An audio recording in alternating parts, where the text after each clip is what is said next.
wreck of the Aurelius, a luxury steamship that sank in 1923, taking its passenger and their fortunes to the seabed. Now, a recovery mission descends 4,000 meters into perpetual night, seeking what was lost. Here, the sea does not distinguish between treasure and trash. Everything receives the same patient, cold burial. The ship broke apart during its descent, scattering its precious cargo across 1,700 square meters of mud. They expected jewels, gold bars. Instead, they found utensils, thousands of them, lying in the sediment. Not common ship's silverware. These were personal collections, purchased from fallen European estates and royal households. The appraisal was staggering. Provenance and craftsmanship multiplied their value into the billions. Their work was archaeological in precision, industrial in scale. Each piece had to be documented and secured. But the deep ocean tests every weakness. Pressure finds the flaw in human engineering. 3 hours of careful collection dispersed like seeds on a black wind. The mission was set back once again. He marked the new scatter pattern. Starting over was the relentless rhythm of this expedition. On the surface, the team adapted. New container designs, smaller loads, slower ascents. Efficiency dropped, but failure was costlier. The grid expanded. Recovery stood at just 42%. Completion would take weeks longer. The ship worked around the clock. 2 submersibles, alternating dives, a constant cycle of descent and return. At depth, the search continued. Each recovery was a small victory, a piece of history reclaimed from the patient dark. On board, conservators began the delicate work. Desalination baths, gentle brushing, chemical stabilization. The days blurred into a rhythm of descent and ascent, of meticulous documentation and careful handling. Then, a breakthrough. The first complete place setting was recovered and matched by pattern and provenance.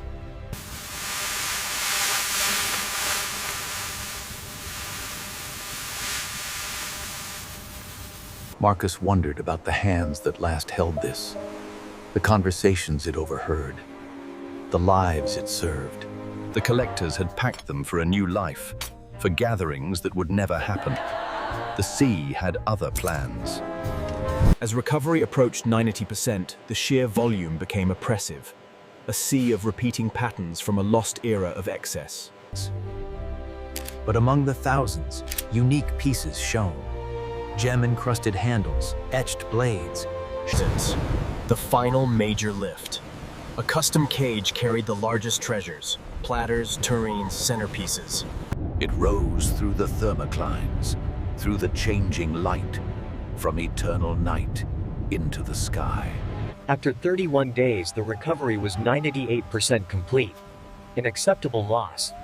A monumental success. The utensils came up because they were valuable. Everything else, the personal effects, the stories, remained below in the dark.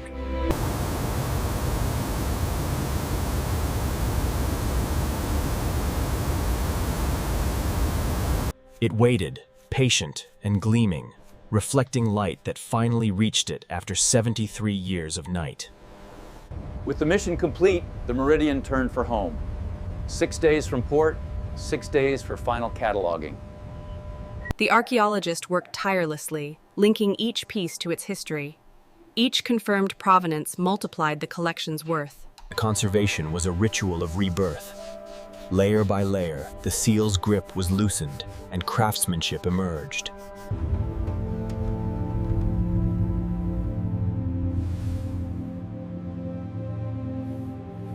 He read the names of the collectors, men who died with their treasure, their dreams of museums and grand estates sinking into the deep. They had packed their lives in crates, embarking on a voyage to a future that vanished in a single night. The frantic energy of recovery was over. Now, there was only the long voyage back, and the quiet weight of what they'd taken. The treasure was secured in climate-controlled storage. $2 billion in metal and history, ready for market.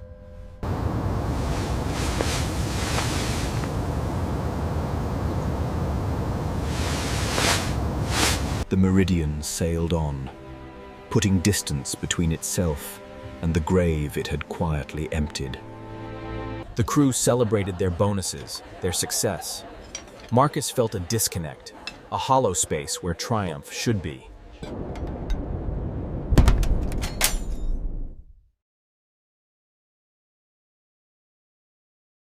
The sky above was a mirror to the deep below. Both were vast, dark, and indifferent to the treasures they held. The final business was addressed. Investor returns, crew shares, auction house percentages. The math of the deep. Each piece was now a lot number, an estimate, a line item in a future catalog for the ultra-wealthy. The archaeologist closed the log. The professional chapter was ended. The historical one would be written by others. Landfall. The disconnect between the crushing deep and the bustling world of men was suddenly jarringly near. The world they returned to was one of noise and light and hurry. A world that had forgotten the Aurelius entirely. The transfer was swift, secure, and clinical. The treasure disappeared into the system, bound for vaults and lawyers. Marcus stepped onto solid ground. The mission was over. His part in the story was done. The silence in the hotel room was different. It wasn't the deep silence. It was the silence of ordinary life, waiting to be filled. Weeks later, the world would learn of the find. Tastemaker articles would buzz with the history, the craftsmanship, the record prices. Marcus saw the treasures on the news, transformed into commodities. The deep cold was gone, replaced by the glare of the market.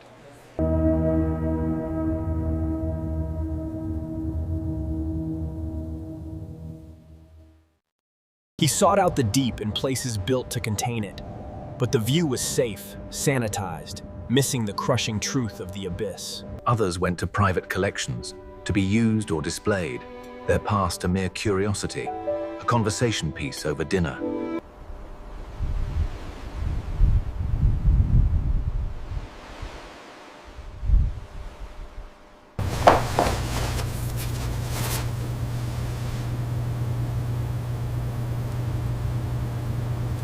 It held the truth of the seabed, the cold, the pressure, the 73-year night, a relic of the real story. The deep followed him into sleep. The vast, impersonal pressure, the slow tumble of lost things. The ship was just a ship again, a tool for hire. The magic of the expedition had evaporated with the last crate. They offered him another command, a new wreck, a new treasure. The money was better. The pitch was flawless.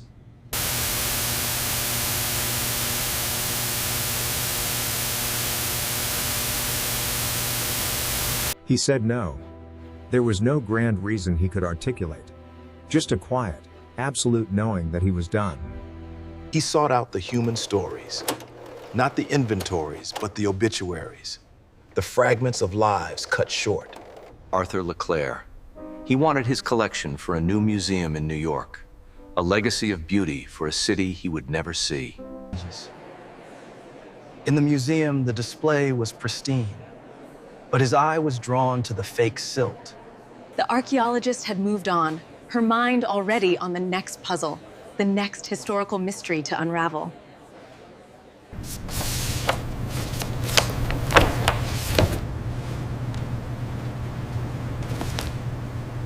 He hung it where he could see it every day. A reminder of the search, not the find. The question, not the answer. He sought different water. Shallow, sunlit, alive with sound. A counterpoint to the silent, weightless void. Life, inevitably, moved on. New conversations began that had nothing to do with depth ratings or sonar grids. Weeks turned to months. The crushing pressure of the abyss was replaced by the gentle weight of ordinary joy.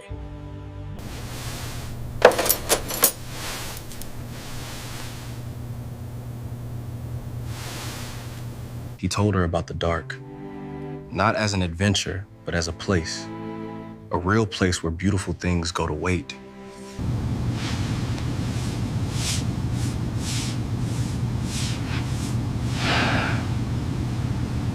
The fork was no longer a solitary relic of the deep.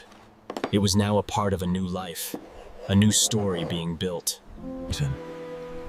He could finally look at the sea without seeing the abyss below. He saw the surface, the sky, The past reached out, an invitation to see the finished product, to be honored for the role he played. He declined the invitation, not with anger, but with finality. That chapter was written. He was reading a new book. Even his dreams changed. The deep was still there, but it was no longer a nightmare. He returned to the water, but on his own terms. For the wind, the sun, the companionship. For the joy of the surface. The world's fascination with the treasure continued. But for him, the noise had faded to a distant, irrelevant hum.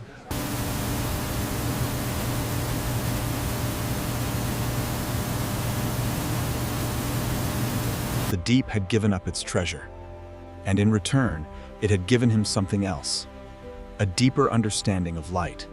12 years later, year later, his navigation skills formed a new purpose. He plotted courses not by... The memories still surfaced, sometimes. But now they felt like old photographs, faded and without power to pull him under.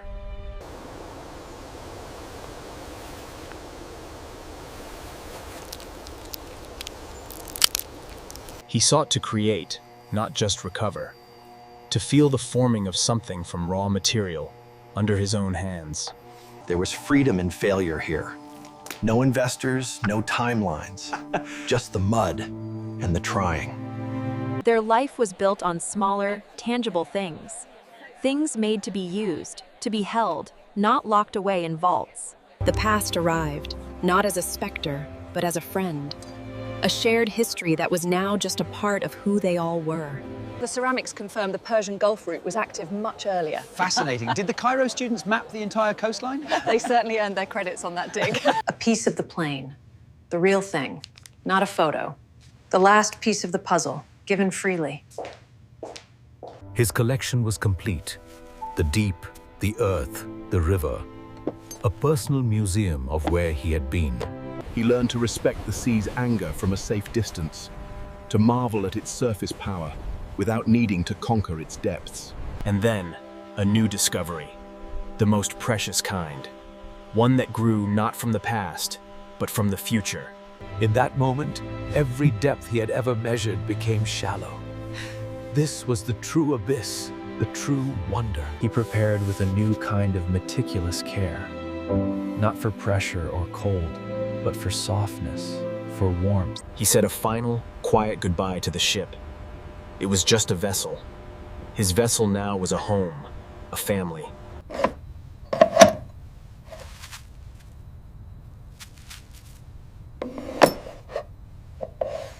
The fork found a final purpose, sunk into good earth, helping something grow towards the sun. And then, light, light. A sound more powerful than any silence. A new voice. He held a greater treasure than any metal. Imperfect, fragile, alive. A history just beginning. In the quiet night watches, the deep silence was replaced by this soft, breathing silence. A silence full of potential. That's from a very dark place. What waited there?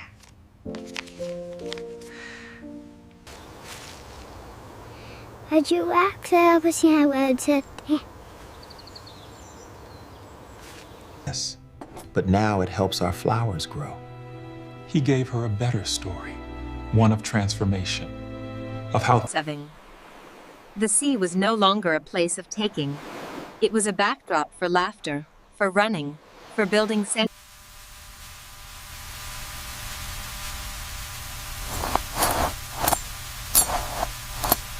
He taught others how to make, how to find satisfaction in the slow shaping of wood, the creating of something useful and good. The world's hunger for the deep continued, but his own hunger was sated. He had found what he was truly searching for. They ate from bowls they had made, drank from cups they had shaped. This was...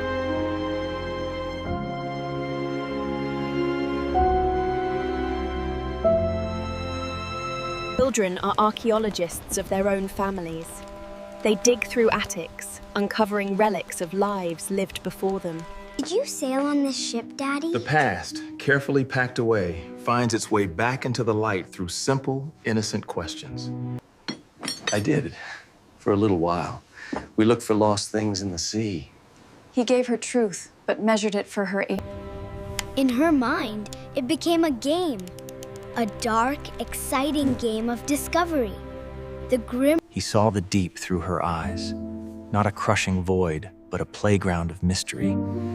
It was a gift she gave him. The private memory was about to become a public story. He felt a tremor of the old protectiveness, but let it go. This is a spoon from a ship that sank. My daddy helped it see the sun again. She told the story in her own words. Was there gold? Yes. But the picture is of the finding. That's more important. Her innocence cut through the adult obsession with value. I told them you were a finder. He had been called many things. Salver, engineer, captain. From the beach, not the deep. The old crew reunited, not as colleagues, but as extended family. The shared history was a foundation, not a topic. The story was told anew, for a new generation. Stripped of greed, it became a tale of curiosity and respect for the unknown.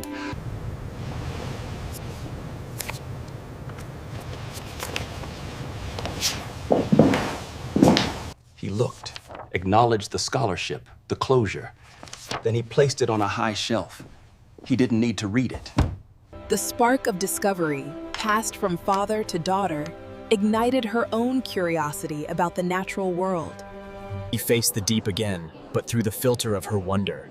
Its alien beauty was no longer threatening, just amazing. Wow. Sometimes it was very lonely, but it made me appreciate the light so much more.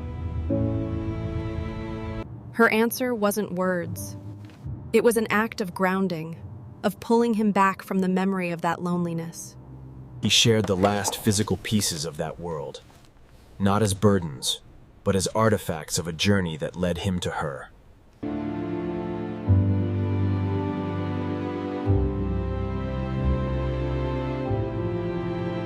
The childhood fascination evolved into a sharp, scientific mind. Her focus was on protecting the oceans, not plundering them. The past returned, but this time met with a critical, modern perspective. She saw the history and also the ethics. This was cultural heritage. You just sold it? The innocent finder narrative collided with the complex reality. It was a conversation he knew would come. It's complicated, it was legal, it was salvage. But you're right, we didn't think of it as heritage. We thought of it as At least some of it ended up here. Her judgment was tempered by time and love. She saw the whole picture, the taking, but also the preserving. The deep became a new bridge between them, a subject of shared intellectual pursuit, stripped of its old emotional weight. He saw a better legacy than any auction sum. A mind engaged with the future of the seas, not their past plunder. He gifted her the full, unvarnished story. The final act of trust between a parent and a child who has become a peer. The fork was no longer just a relic or a tool. It was a symbol of a reconciled history. For your journeys. He passed on the relic, its meaning transformed once more. A talisman of exploration. She carried the past with her, not as a weight, but as a compass. They returned to where they began, just the two of them. But the space between them was filled with a life well built. The artifacts of childhood remained. The stories were hers to take into the world. The roots were strong. His hands, which had pulled treasure from the deep and steadied his child's steps, now sought only the simple truth of grain and form.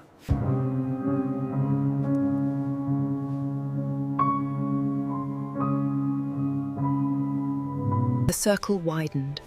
The legacy of curiosity sailed on, toward new horizons, armed with better questions.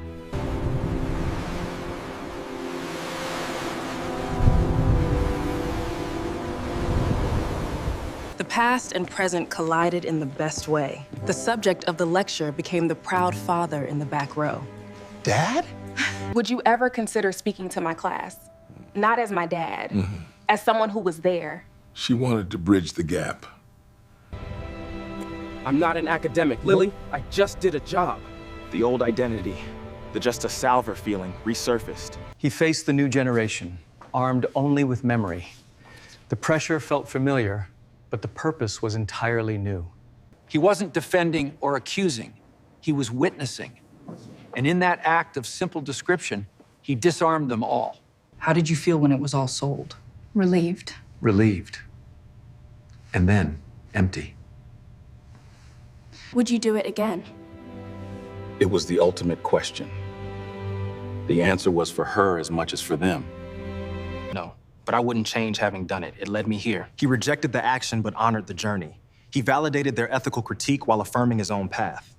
She saw the man who raised her become a source of wisdom for others. The fractured story had become whole, useful. His story was now footnoted, analyzed, part of a scholarly record. He had entered history not as a hero. He saw himself reflected in the careful prose of a 20-year-old, understood, contextualized, and ultimately forgiven. The artifact was being reclaimed, not by the sea, but by the earth.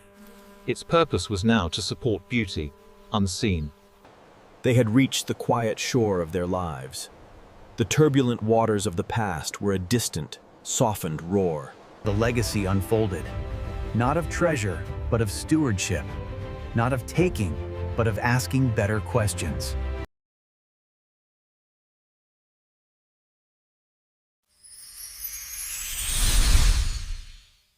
He opened his eyes to the simple, profound miracle of an ordinary morning, the greatest discovery of all.